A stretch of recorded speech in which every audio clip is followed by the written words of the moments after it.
ہو گیا، بلڈنگ میں گھس گئے تو کوئی ضروری نہیں کہ 12 مئی کو جب ختم ہو جائے کرونا وائرس۔ اچھا، ہم آتے ہیں اپنے ٹاپک طرف۔ اللہ کو کون سے کام محبوب ہیں، پسندیدہ ہیں کہ ان کے کرنے کی وجہ سے بندہ کا محبوب، پسندیدہ، چہیتا بن جاتا ہے۔ یعنی یوں سمجھ لیں تھوڑی دیر کے لیے محبوب سبحانی ہو جاتا ہے۔ یہ محبوب سبحانی ان کے لیے ہی ٹائٹل نہیں ہے، جو بھی اللہ کا بندہ اللہ کو محبوب ہو جاتا ہے وہ محبوب سبحانی ہے۔ سورہ یونس کے اندر اللہ نے فرمایا الا ان اولیاء اللہ لا خوف علیہم ولا هم یحزنون الذین آمنوا وکانوا یتقون۔ دیکھو، اولیاء اللہ پر دنیا میں کوئی رنج نہیں، آخرت میں کوئی غم نہیں۔ کون ہے اولیاء اللہ؟ کہا کہ ایمان لا کے تقوی کی زندگی گزارنے والے۔ تو لہٰذا جو بھی ایمان لا کر تقوی کی زندگی گزاریں گے وہ سب محبوب بن جائیں گے۔ اب کیا کیا کام ہے شریعت میں جس کے کرنے سے اللہ تعالی ہم سے محبت کرے گا، ہم اللہ کے محبوب بندے بن جائیں گے؟ کئی باتوں کا ہم نے ذکر کیا۔ آج جس بات کو ذکر کرنا چاہتے ہیں وہ ہے کہ اللہ دعا کرنے والوں کو بہت چاہتا ہے۔ ساری عبادتیں اللہ نے ہم پر فرض کی ہیں، ان عبادتوں کو بجا لا کے اللہ کے محبوب بن جائیں، چہیتے بن جائیں، جنت کے وارث بن جائیں۔ تو لہٰذا عبادتوں کا مقصد یہ ہے۔ اور دعا کے تعلق سے اللہ کے رسول صلی اللہ علیہ وسلم نے فرمایا الدعاء مخ العبادہ، ساری عبادتوں کا مغز جو ہے وہ دعا ہے۔ معلوم یہ ہوا کہ دعا بہت بڑی عبادت ہے، اور اسی لیے اس دعا کے اندر شیطان نے لوگوں کو بہکا کے شرک پر آمادہ کیا۔ بہت سارے لوگ شرک کرتے ہیں دعا میں، اس کی بھی تفصیل ہم بتائیں گے۔ سورہ مومن کے اندر اللہ نے فرمایا اور تمہارے رب نے تم سے کہا ہے مجھ سے دعا کرو، مجھ سے مانگو، میں تمہاری دعا کو قبول کروں گا۔ جو لوگ میری عبادت سے تکبر اختیار کرتے ہیں ایسے لوگ جہنم کو جائیں گے ذلیل اور خوار ہو کر۔ تو معلوم یہ ہوا کہ دعا کرنے والے محبوب، دعا نہیں کرنے والے اللہ کے مبغوض، اللہ کی ان پر لعنت ہوتی ہے۔ تو دیکھیے دعا اللہ کو کتنی پیاری ہے۔ نبی کریم صلی اللہ علیہ وسلم نے فرمایا، ابو ہریرہ رضی اللہ تعالیٰ عنہ کی روایت ہے ترمذی کے اندر، لیس شیء اکرم علی اللہ من الدعاء، اللہ کو دعا سے زیادہ کوئی عبادت پسند نہیں ہے۔ یعنی سب سے زیادہ پسندیدہ عبادت اللہ کو دعا ہے۔ لہٰذا رمضان کا مہینہ دعا کا مہینہ ہے، آپ زیادہ سے زیادہ دعا کریں گے۔ دعا کا مطلب بہت سارا ہے، ذکر کو بھی دعا کہتے ہیں۔ تو کیسی دعا؟ اگر آپ کو دعائیں یاد نہیں ہیں تو بڑا اچھا مہینہ ہے، لاک ڈاؤن کے دن ہیں، کوئی بھی دعا کی کتاب خریدیے اور دعائیں یاد کیجیے۔ سوتے وقت کیا دعا، جاگتے وقت کیا دعا، مسجد کو گئے تو کیا دعا، لیٹرین کو گئے تو کیا دعا، باہر آئے تو کیا دعا، گھر سے باہر گئے تو کیا دعا، گھر کے اندر آئے تو کیا دعا، ایسی دعائیں یاد کیجیے۔ ان دعاؤں سے اللہ کی وحدانیت ہمارے دل میں آ جاتی ہے، اور اللہ کو ہم گویا دیکھ کر بول رہے ہیں اللہ ایسا کر، اللہ ایسا کر، اس لیے کہ گویا اللہ کو ہم دیکھ رہے ہیں، اللہ مجھے بچا، اللہ کو بلا رہے ہیں نا۔ تو اس لیے دعا اللہ کو بہت زیادہ پسند ہے۔ سورہ بقرہ کے اندر اللہ نے کہا وَإِذَا سَأَلَكَ عِبَادِي عَنِّي فَإِنِّي قَرِيبٌ أُجِيبُ دَعْوَةَ الدَّاعِينَ فَلْيَسْتَجِيبُوا لِي أُجِيبُ دَعْوَةَ الدَّاعِ إِذَا دَعَانِ فَلْيَسْتَجِيبُوا لِي وَلْيُؤْمِنُوا بِي لَعَلَّهُمْ يَرْشُدُونَ۔ اے محمد صلی اللہ علیہ وسلم، اگر میرے بندے آپ سے سوال کریں کہ اللہ کے متعلق کہ اللہ تعالیٰ کہاں ہے، بتا دو میں بالکل قریب ہوں۔ دور ہے تو زور سے بولنا پڑے گا۔ اللہ ساتویں آسمان کے اوپر عرش کے اوپر ہے، لیکن ہم اللہ تعالیٰ کی کا علم اور اس کی قدرت اور اس کے سننا دیکھنا ہماری شہرک سے بھی قریب ہے، تو اس لیے اللہ کہتا ہے کہ میں بالکل قریب ہوں، اگر یہ لوگ دعا کریں گے تو میں ان کی دعا کو قبول کروں گا، لیکن شرط یہ ہے کہ میری باتوں پر عمل کریں اور مجھ پر پکا یقین رکھیں، جب چل کر میں ان کی دعا کو قبول کروں گا۔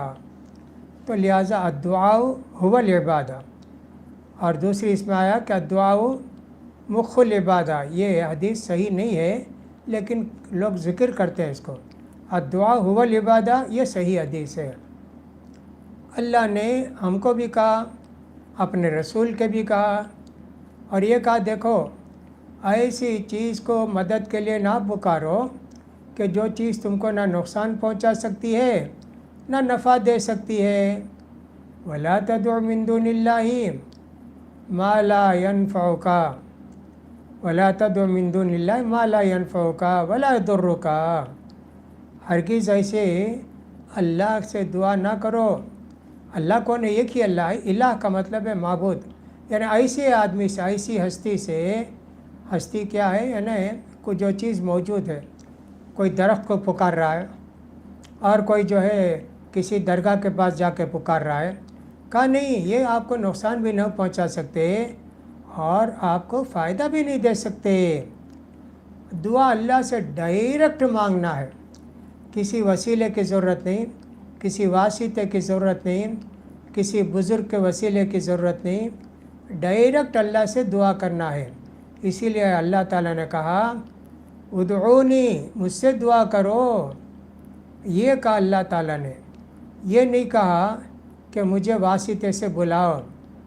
یہ دنیا کے اندر کچھ جاہل لوگ ہیں تھے، بھائی اللہ کے ساتھ، اللہ کے پاس ڈائریکٹ کیسے بولیں گے؟